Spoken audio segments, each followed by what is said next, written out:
Hola, mi nombre es Alejandro Bello Ventura y en mi proyecto integrador responderemos las siguientes preguntas. Define con tus propias palabras qué es una base de datos orientadas a objetos. Una base de datos que está orientada a objetos son las que en su lenguaje de programación y almacenamiento de los datos están basados a base de datos orientados, al mismo tiempo que se deben de soportar grandes cantidades de objetos que son muy complejos. A su vez, estos deben de contener un identificador de objetos. La siguiente pregunta es: menciona la diferencia entre clase y objeto, además de anexar un ejemplo. Podemos ver que una clase puede ser una estructura de programación y que ésta fue definida por el usuario, mientras que un objeto tiende a crearse al mismo tiempo que se ejecuta. Explica que es un modelo de dominio. Lo podemos definir como un esquema para resolver un problema específico. Estos problemas son conceptuales, ya que el dominio en sí es el problema a resolver.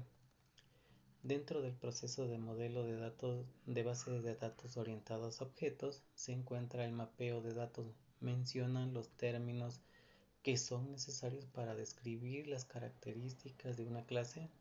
Considero que las principales características de una clase son que las bases están ordenadas, que esas trabajan junto con un gestor de base de datos. Además, también permiten guardar y almacenar grandes cantidades de información. También pueden ser muy seguras si se toman las medidas que sean las correctas. ¿Cuál será la diferencia entre una base de datos SQL y una base que no necesita usar la programación SQL? Las bases de datos en SQL que implican base de datos son las que son racionales, lo que quiere decir que es una manera muy directa en la cual se almacenan en forma de tablas, y sus ventajas es que tienen un mayor soporte, más aparte tiene sus desventajas, que su rendimiento al almacenar demasiada información puede ser muy, muy bajo.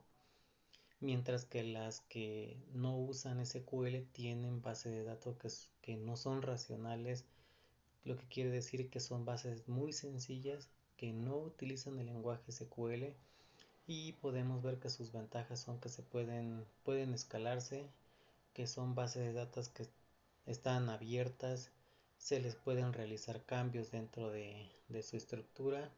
Sus desventajas es que no siempre los programas son compatibles y que carecen de estandarización. Bueno, por mi parte sería todo. Muchas gracias.